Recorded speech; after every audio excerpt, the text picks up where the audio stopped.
Jordan Love.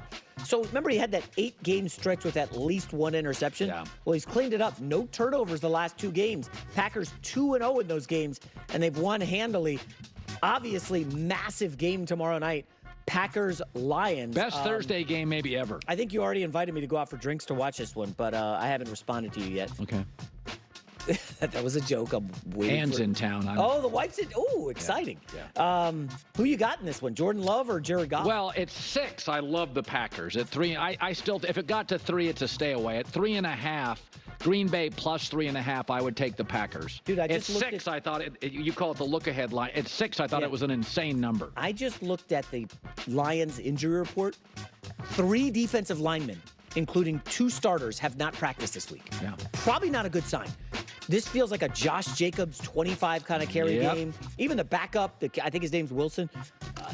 This is going to be a tough one. Now, the Packers defense, though, Colin, is not very good. Jair Alexander hasn't played in a minute.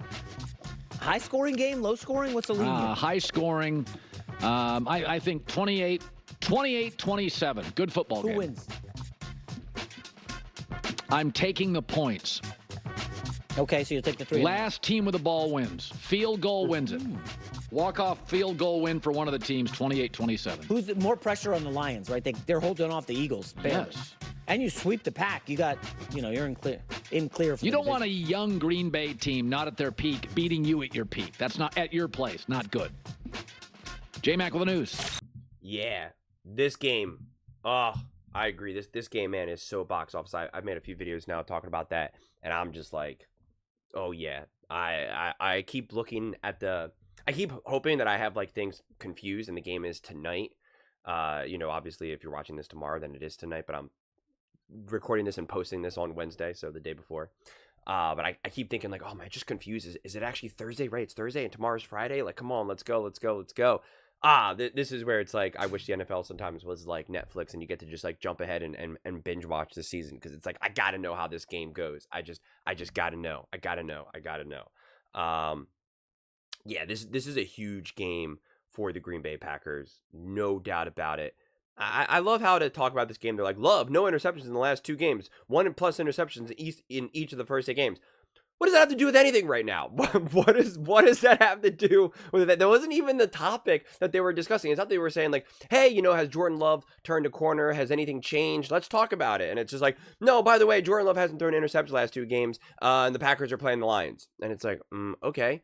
So it's like, I'm not even going to address it because I've already addressed that so much. And I just, I just can't keep addressing Jordan Love's, his interceptions.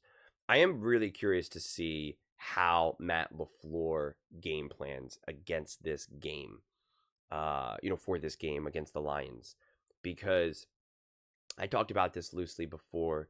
When you're a team like the Packers and you're so well coached and you're going up against an injured Lions, like a team that is legitimately injured, they're banged up, no one can deny that.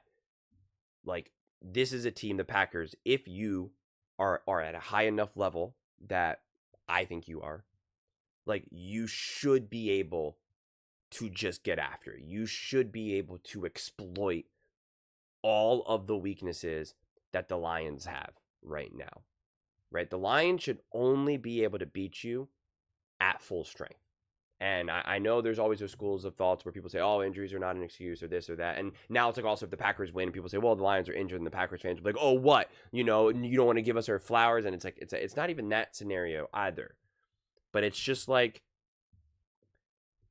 I know a lot of Packers fans believe that the Packers are better than the Lions.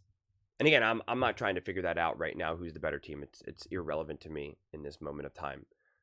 But it's just, if that's true, let's say that the Packers are better, and then you're going to say, okay, well, then the Packers, when they're both playing at 100%, then the Packers are better. And so it's like, well, if the Lions are at 80%, well, then you better win this game, right? And it's like, and it should be strategic and methodical, right? It shouldn't be accidental.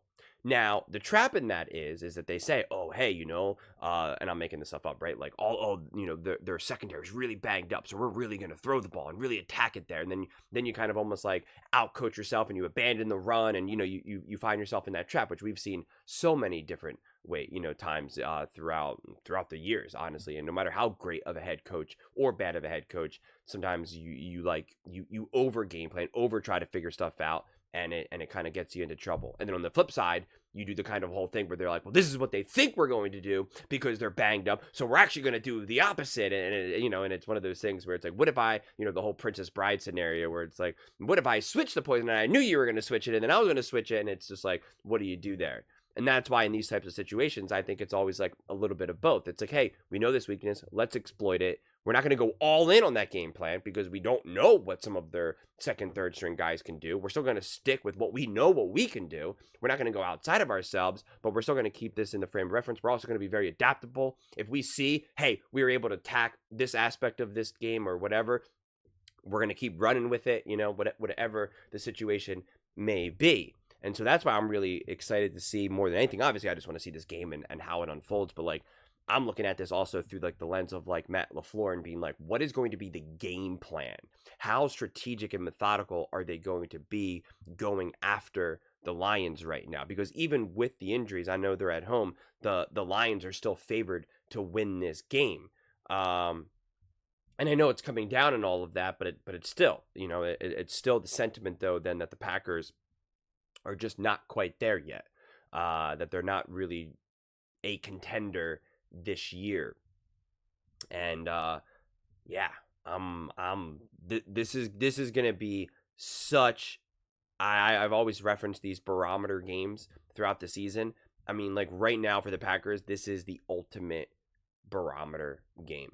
You lose this game, you really have to kind of figure out like, what is this team?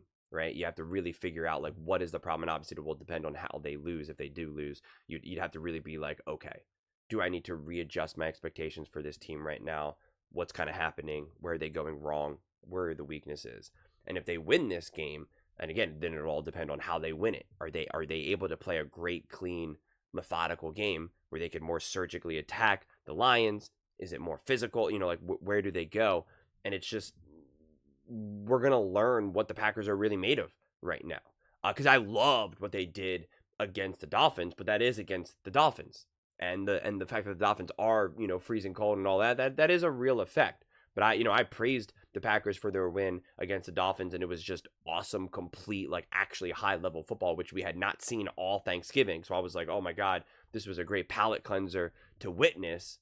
And I just want to be able to continue to see that now on the road, divisional rival. Like I want you. We're at the point of the season where you have to start to continue to play that complete high level football. It's easy to explain away some things in week 4, week 5, week 6, but like at this point, and again, I still know it's a divisional game, but it's just like this is where it is now.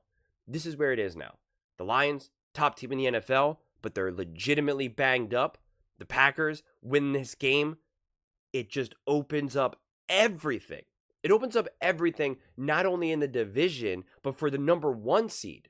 And like I said also before, yeah, there's going to be to get the number 1 seed, you're going to need a little bit of luck or good fortune, but it's definitely possible. The Eagles could clearly slip, and the Lions, if they lose this game, then they could lose another game. And again, now the number 1 seed's for the taking. I mean, in a blink of the eye, you realize that the Packers could legitimately be the number 1 seed. In a blink of the eye. Like, it happens that quickly. It's not the most probable thing to happen, but it's not impossible. And it's not improbable either. I'm not talking about like some fantasy thing where it's like, yeah, well, look, all the laundry list things that are going to need to happen. It's not that many. The Eagles drop another game or two. The Lions drop another game or two. The Packers keep winning. There you go. And you need the Vikings to drop a game. Boom, there you go. Like, it's not out of the realm of the possibility at all. The Lions have a tough schedule that they're going up against. A tough schedule.